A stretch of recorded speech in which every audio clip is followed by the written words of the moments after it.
e tanta mulher junto, gente. Por favor, não abusem de bonitas.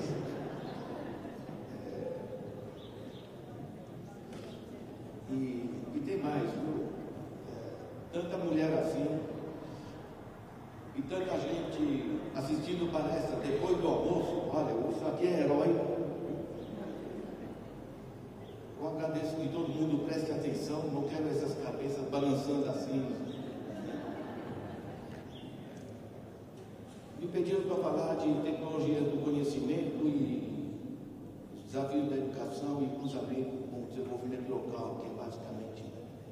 Deixa eu dizer para já que a ideia de cruzar a educação, desenvolvimento local e regional e tecnologias tem tudo a ver. É exatamente o mix, a mistura que a gente precisa das transformações que temos pela frente, né? Deixa eu pegar um pouco de pano de fundo, né? Ninguém tem a bússola em termos de desenvolvimento, da gente melhorar a nossa vida, né? Nós estamos enfrentando hoje uma tragédia planetária que é em torno da problemática ambiental. Não é fricote, não é coisa de verde, não é coisa de como antigamente se achava, é pessoal que gosta de tartaruga, de borboleta, né? Ecochato, ecofresco, etc. Saiu agora o balanço mundial da situação climática, é desastroso, e vejam que interessante. Estamos enfrentando um problema global do planeta, não temos governo do planeta. Ninguém sabe como enfrenta essas coisas globais. Esse pequeno espaço, essa pequena espaçonave chamada Terra, né, está se deslocando pelo universo, né? A gente tem que aprender a administrar. Não é só a pressão climática. Nós temos 7 bilhões de habitantes no planeta. Vejam que interessante. Quando nasceu meu pai, não é tão longe assim como meu pai. Nós éramos 1,5 bilhão. É meu pai. Hoje, 7 bilhões. A cada ano, 80 milhões a mais. E todo mundo querendo consumir. Não tem planeta aqui. É tão simples assim. É uma coisa aritmética. Não é ideologia, não é grandes políticas, coisa assim. É simples. Todo mundo tentando se comportar como um gafanhoto em campo de trigo, quem arranca o quê? Inclusive o sucesso nas revistas, na televisão, é quem arrancou um pedaço maior, sou rico. Na realidade, nós estamos enfrentando uma era de uma mudança civilizatória, de uma mudança cultural. A gente quer viver melhor, sim. Temos direito a uma vida digna, decente. Eu sou economista.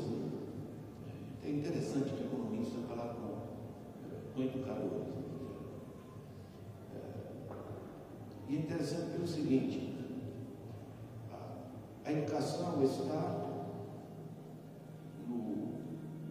no centro dos processos de transformação econômica, porque nós estamos evoluindo para a economia criativa. Então a educação realmente está diretamente vinculada ao processo de transformação econômica. Mas nós precisamos sim de uma transformação cultural. Em termos gerais, nós estamos acabando com os peixes dos oceanos, porque temos tanta tecnologia, a gente forma bons técnicos da educação. Com GPS consegue mapear rotas de cardumes, né? Hoje estão conseguindo liquidar, digamos, a principal base de vida do planeta, que são os mares. Nós estamos liquidando a cobertura florestal do planeta e não é complicado, né? Porque antigamente você tinha que derrubar com machado, puxar com parelha de bois e depois com jeito. Hoje, motosserra, trator de esteira, você varre tudo. Está entendendo? Não é mais só a gente ensinar técnicas para ser mais eficiente. É a gente começar a resgatar as rédeas das nossas transformações. A área ambiental é uma, né? A outra área é a área da desigualdade. Nós somos um planeta profundamente desigual, está se aprofundando.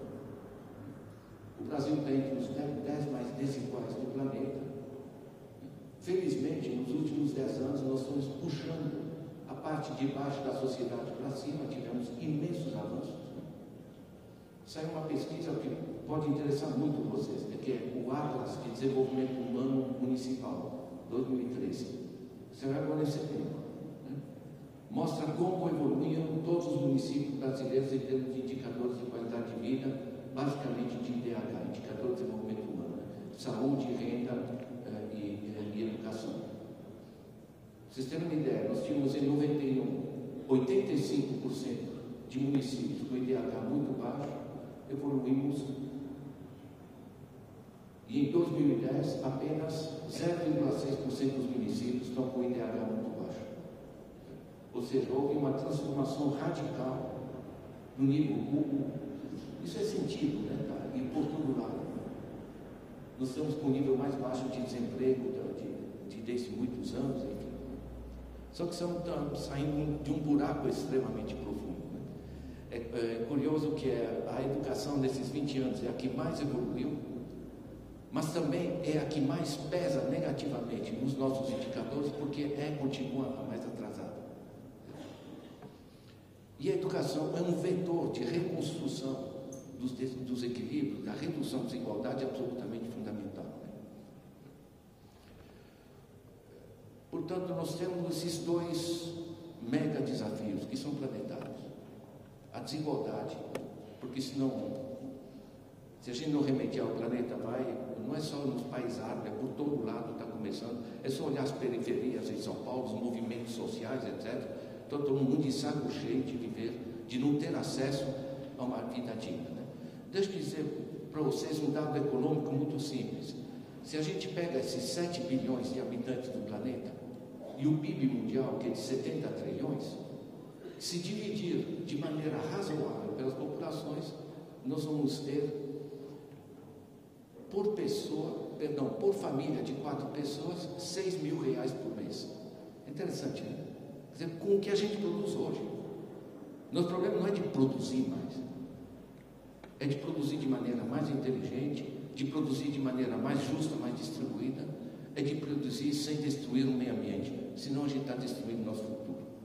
Esse desafio hoje, concreto, real, não é catastrofismo acadêmico, nem coisa do jeito.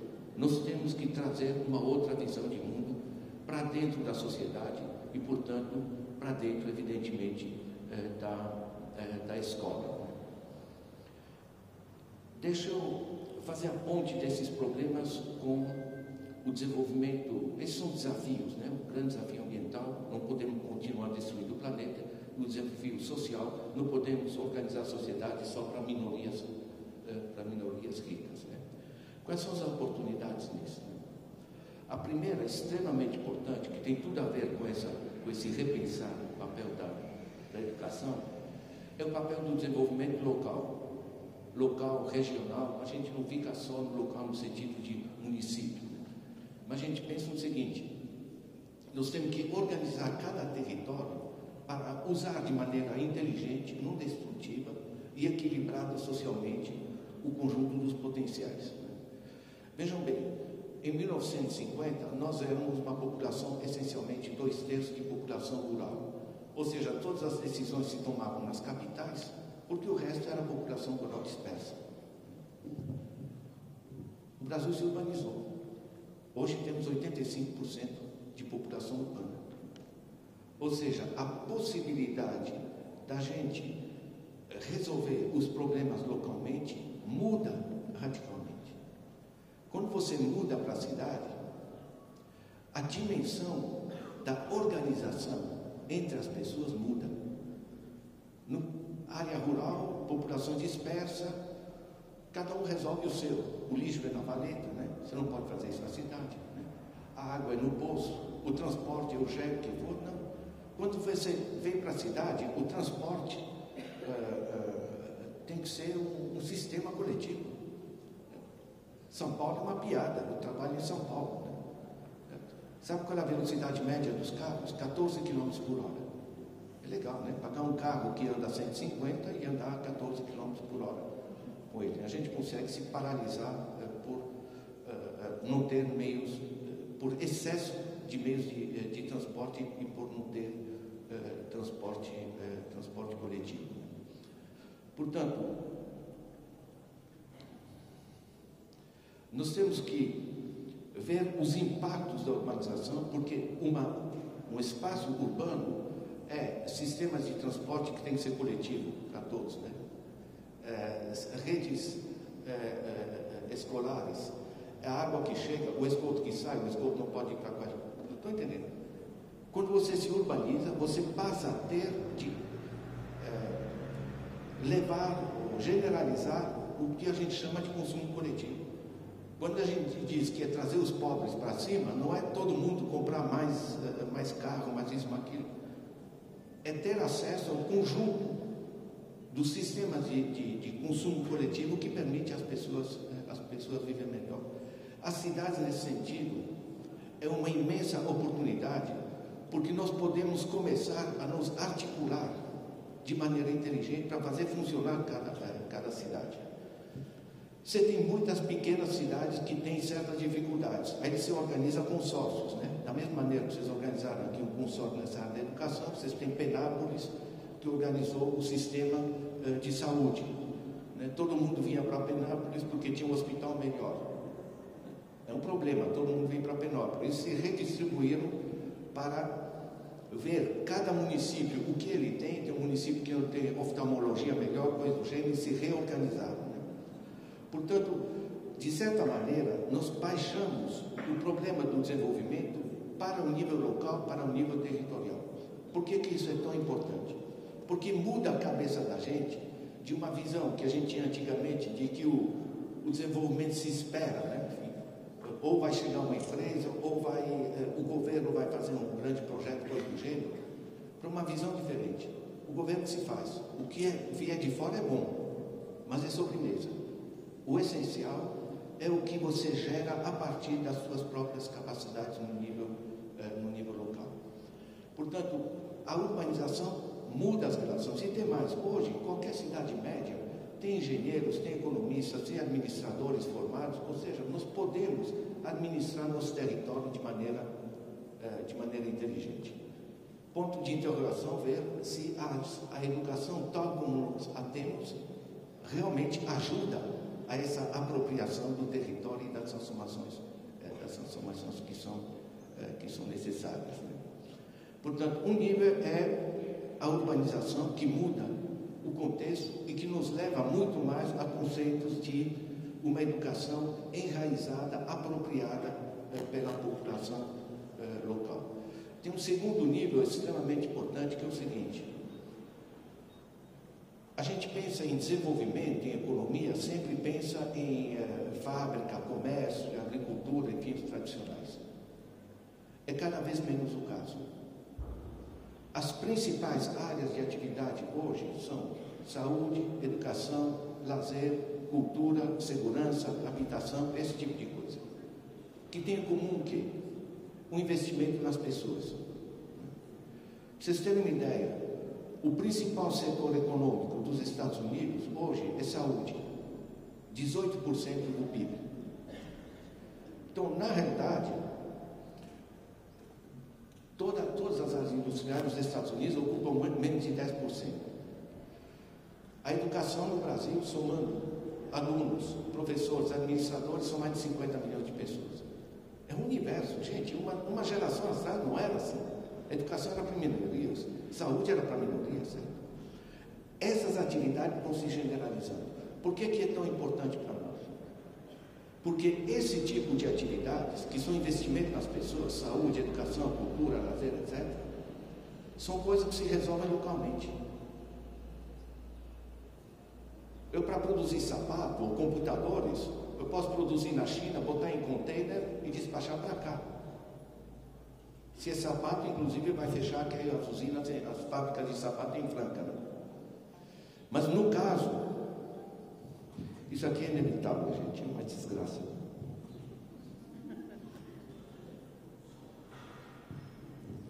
No caso, saúde, educação, essas coisas, isso se organiza localmente. E sabe o que tem de importante nisso? Que viver com saúde, com cultura, com educação, com lazer, é o que a gente quer da vida. A gente não quer necessariamente mais bonecas Barbie, mais bugigangas, mais plástico, mais isso, aquilo. E onde funciona o sistema de saúde, educação, etc., são administrados de maneira participativa, junto com a comunidade, em cada localidade, adaptada às culturas diferentes e coisas do gênero. Saúde, educação, essas coisas não se colocam em container, não se exportam, não se comercializam.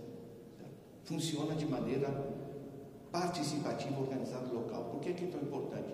Porque reforça o papel do local. Nós nos urbanizamos e, ao mesmo tempo, temos que responder a essas necessidades das políticas sociais, que onde funcionam é quando as pessoas decidem realmente tomar as rédeas do processo. Né? Deixa eu fazer aqui um pequeno parênteses. Né? Eu trabalhei muitos anos nas Nações Unidas, trabalhei em vários países, né? De vários sistemas. Eu conheci o socialismo burocrático da Polônia, o socialismo surrealista da Nicarágua, o islâmico da Argélia, enfim. Eu rodei. Eu sou de uma geração que, graças aos militares, viajava bastante, né? Alguns se lembram desses tempos. Com incentivo, digamos assim. Irrecusáveis. O fato é que eu passo na minha cabeça, com o máximo de honestidade possível, o que funciona. E o que funciona é onde as pessoas tomaram as rédeas dos próprios destinos. Isso é interessante, né? Ou seja, onde as pessoas passam a participar dos processos de transformação. E nós temos que formar gente para isso. Eu pego o exemplo da Suécia, uma coisa curiosa. A Suécia tem uma taxa de impostos muito elevada, 66%. No Brasil é 34%. Quando vocês ligam o rádio, dizem para vocês que temos os mais altos impostos do mundo, que é muito fácil dizer, porque ninguém sabe como é imposto no resto do mundo, então a gente dá para dizer essas coisas no rádio à vontade. Não é, 34% é razoável. Mas o problema é o seguinte: a Suécia, que cobra muito imposto, para onde vai o imposto? 72% de todo o dinheiro público é repassado diretamente para as cidades. E as cidades vão decidir o que fazer com esse dinheiro. Vejam que interessante. Na Suécia, a pessoa não vai numa reunião política para bater palma para um candidato.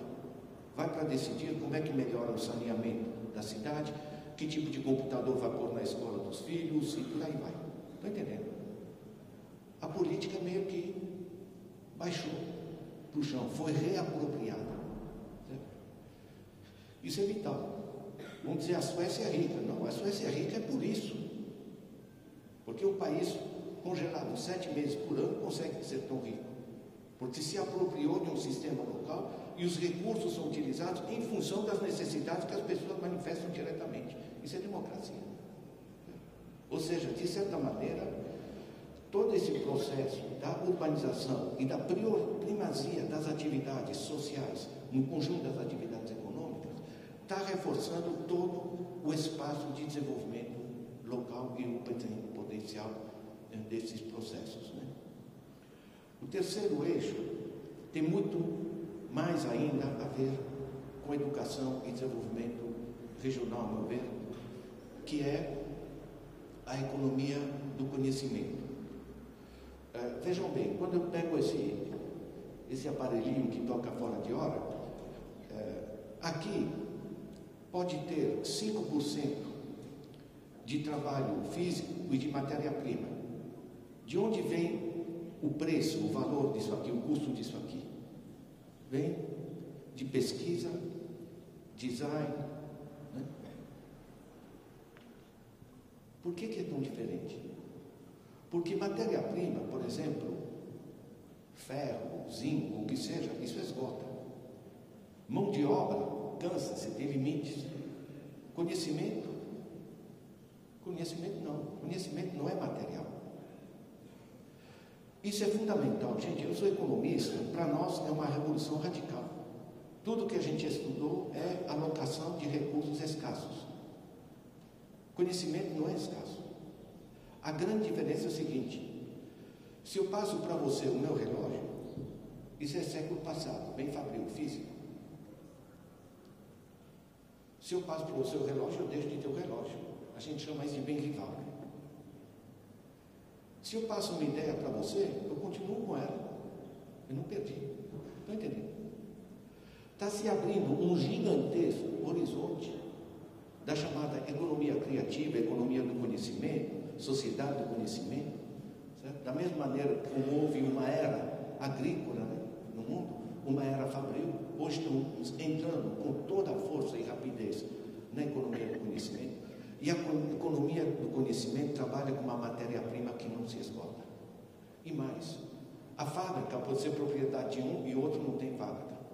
Agora, a inteligência todo mundo tem. Enfim, todo mundo. Estou exagerando.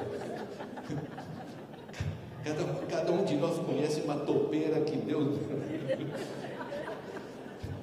Eu, quando penso no Antônio Carlos Magalhães, meu Deus do céu.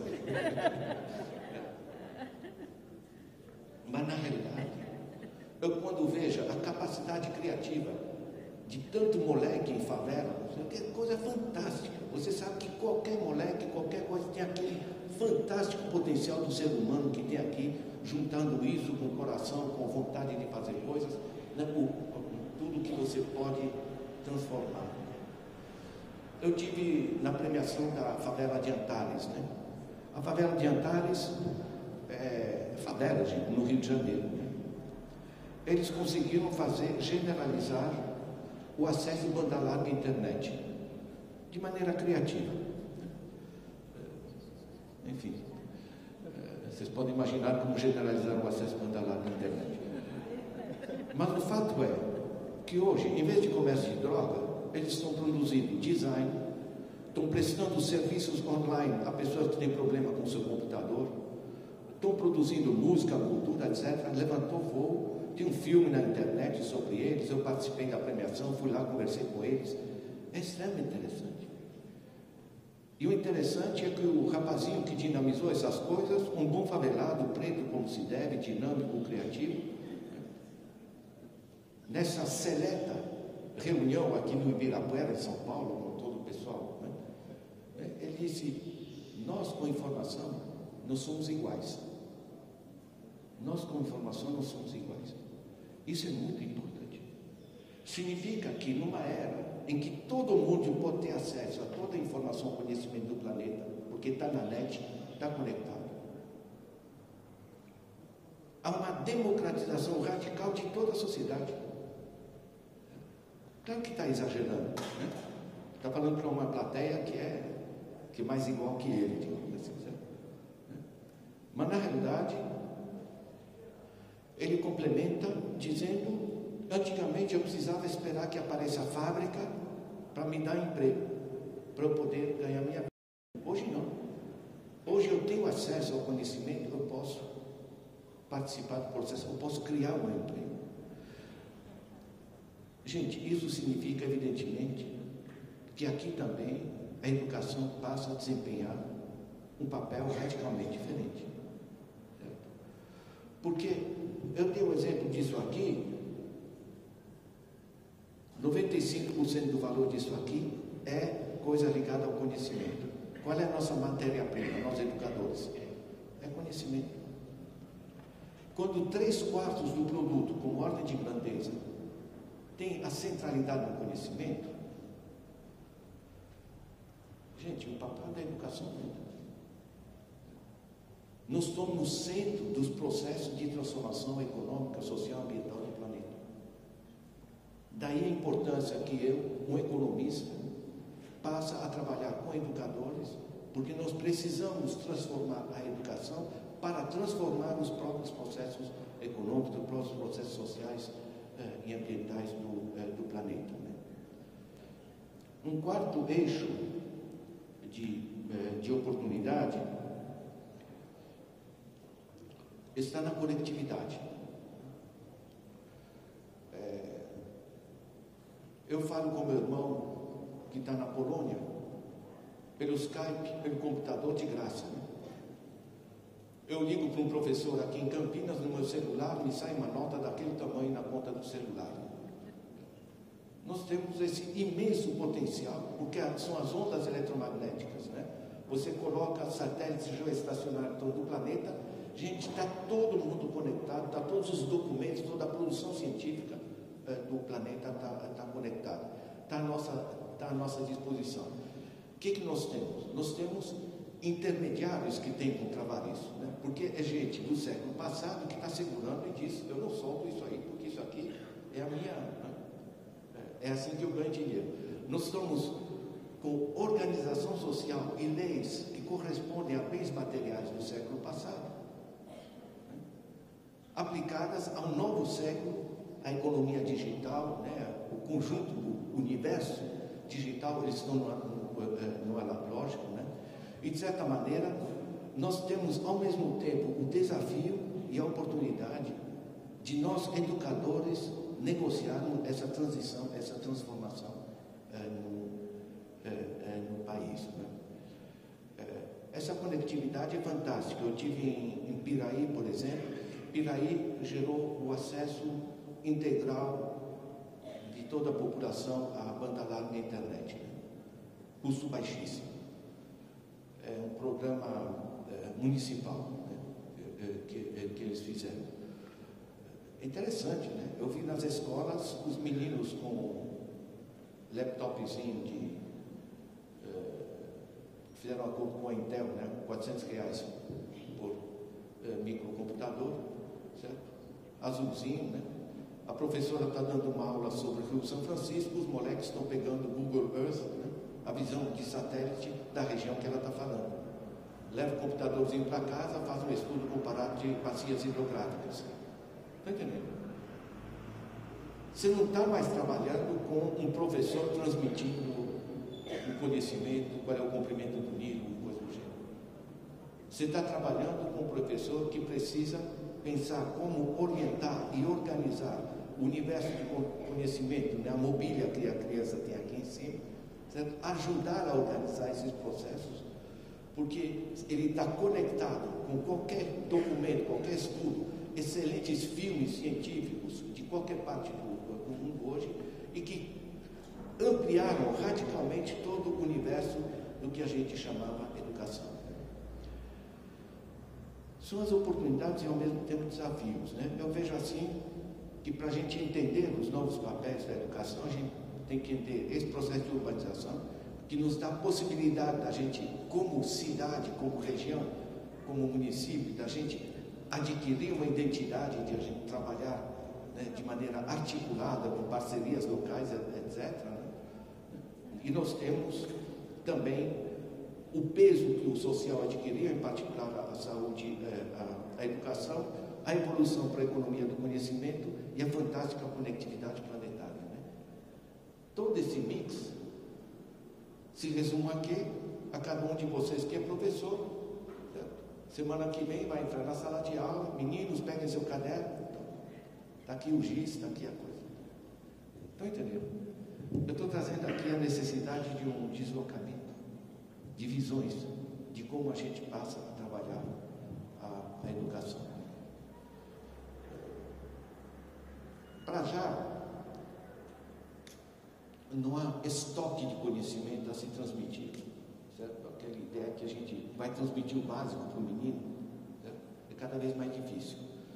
Em Piraí, por exemplo, que eu estava mencionando, quando eles generalizaram o acesso banda larga, eles tiveram que mudar aqueles 50 minutos da disciplina, né?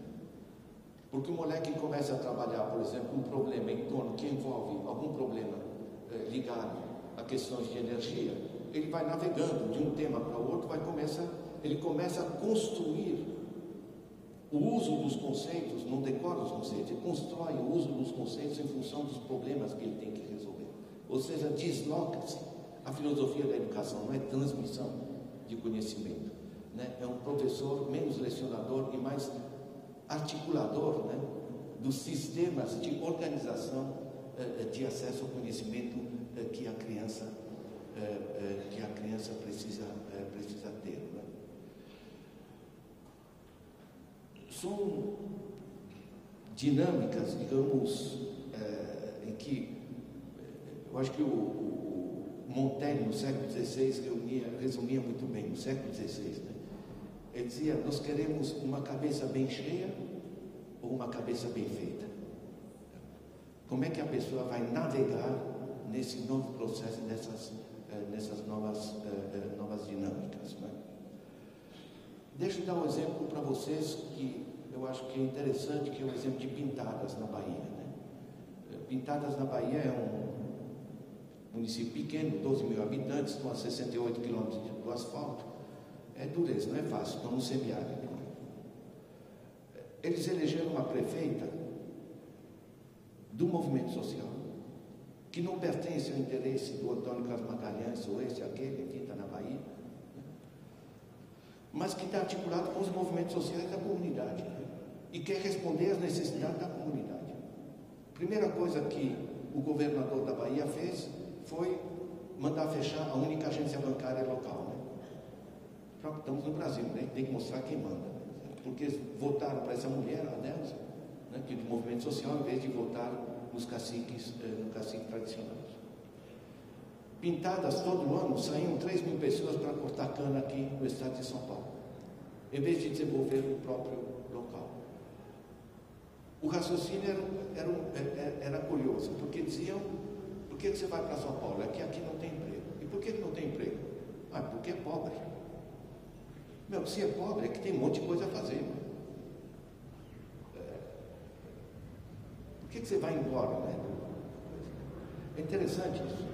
Como lá fecharam o banco, a única agência bancária que tinha na cidade, eles fizeram uma cooperativa de crédito.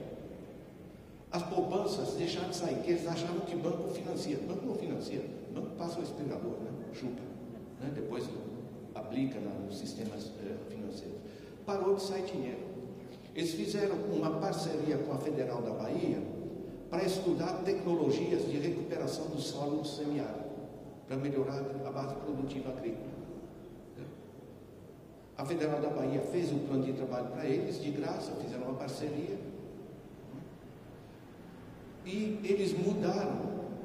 Aí o pessoal parou de ir para São Paulo e passou a produzir localmente. Como passaram a produzir localmente, aumentou o excedente local, engordou a cooperativa de crédito do local, passaram a desenvolver um conjunto de atividades renováveis.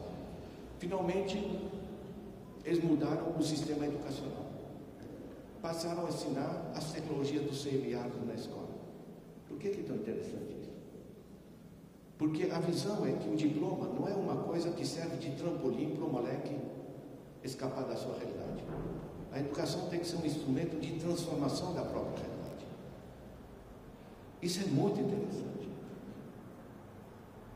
E é uma ideia que está se espalhando. Por exemplo, em Santa Catarina, nós temos o programa Minha Escola, Meu Lugar, onde passa a se ensinar o próprio município nas escolas, para as pessoas se apropriarem da sua realidade, para criar um cidadão que vai saber administrar aquela região onde ele está. Ele não fica decorando o comprimento do Nilo, mas ele passa a saber por que o córrego ao lado da casa dele está contaminado e com que produtos. Não é reduzir, delocalizar o conhecimento, é fazer que os conceitos teóricos e científicos se enraizem no conhecimento concreto que ele tem de uma realidade. E a partir daí ele vai saber entender a contaminação do Nilo e outras coisas internacionais. Então essa dinâmica, digamos, de você ensinar o local, de fazer uma ponte entre as necessidades de desenvolvimento da região, é, a meu ver, um dos eixos de transformação. Fechando isso aqui, porque eu queria deixar tempo para a gente poder, discutir um pouco. Eu acredito numa escola muito menos lecionadora, digamos assim, e muito mais articuladora dos diversos conhecimentos. 95% dos nossos municípios têm TV, tem televisão. Vocês já pensaram se a gente usasse isso de maneira inteligente? Você sabe que a televisão é uma concessão pública, Ondas eletromagnéticas, não foi a Globo que criou, é da natureza a onda eletromagnética. Os Estados Unidos fizeram uma TV científico-tecnológica, a PBS, é assistida, na média, por 90 milhões de pessoas. As pessoas dizem, quem vai se interessar por esse programa científico? Sobretudo a nova geração adora. Tem um monte de filmes científicos. Hoje você filma o funcionamento das células, são coisas fenomenais que articular a educação com televisão tem sentido? E como tem? Hoje, qualquer empresa, média ou maiorzinha, tem uma área de formação. Tem empresas que têm universidades corporativas, inclusive. É um espaço interessante, fazer parcerias com as empresas, ver as necessidades. Né? Nós trabalhamos com isso, por exemplo, com a rede da Paula Souza, né? As FATEC, as ETECs. Você fazer parcerias para você equilibrar entre o que se ensina, o que é necessário. Ou seja, essas ideias apontam para uma visão mais articuladora de diversos espaços, e eu passei nos últimos anos a trabalhar mais com o conceito de gestão do conhecimento de maneira ampla, e não tanto assim apenas a gestão da educação. Certo? Nós temos que pensar o seguinte: que conhecimentos são necessários para desenvolver nossa região? Não só o conhecimento tecnológico, de formas de organização social, inovações democráticas que estão acontecendo em diversas cidades do mundo. Né? Como eu, educador, posso me transformar num tipo de um vetor de alimentação do meu território, da minha região, no conjunto dos instrumentos tecnológicos de conhecimento que são necessários para uma economia criativa, para uma economia século XXI, onde a base, o principal fator de produção é conhecimento. São novos desafios. Deixa eu fechar com o seguinte. Eu gostaria de perguntar a vocês, quem viu aqui a série de filmes Destino Educação? Alguém viu? Gente, é interessante, né? São 6 filmes de 50 minutos cada, estão no YouTube, estão passando regularmente toda semana no canal Futura. Né? Fizeram estudo de como funciona a educação na Finlândia, em Xangai, né? No Chile, no Canadá, no Brasil. Extremamente interessante. Tá? Muitos viram. O pessoal não é meio curto de levantar a mão. Né? Eu acho que vale a pena. E nos coloca coisas concretas. Né? A Finlândia, todos sabemos que é um exemplo de educação. Só que a Finlândia tem um professor para cada 6 alunos. Né? Eu quero saber quem tem, né, uma relação de um professor para 6 alunos aqui. Xangai, 1 para 10. Aí quando a gente aumenta imposto, contrata professor, dizem que está inchando a máquina pública. Como está inchando a máquina? A área social vai ter, e ela é boa nisso, ela é capilar, ela desenvolve empregos. Portanto, esses filmes eu recomendaria muito. São 6 filmes, cada um de 50 minutos de pesquisa, como diversos países estão tentando transformar a educação. O segundo, eu gostaria de vocês se interessarem, eu tenho um livrinho que chama Tecnologias do Conhecimento, Desafios da Educação. Ele está online, todos os meus livros estão de graça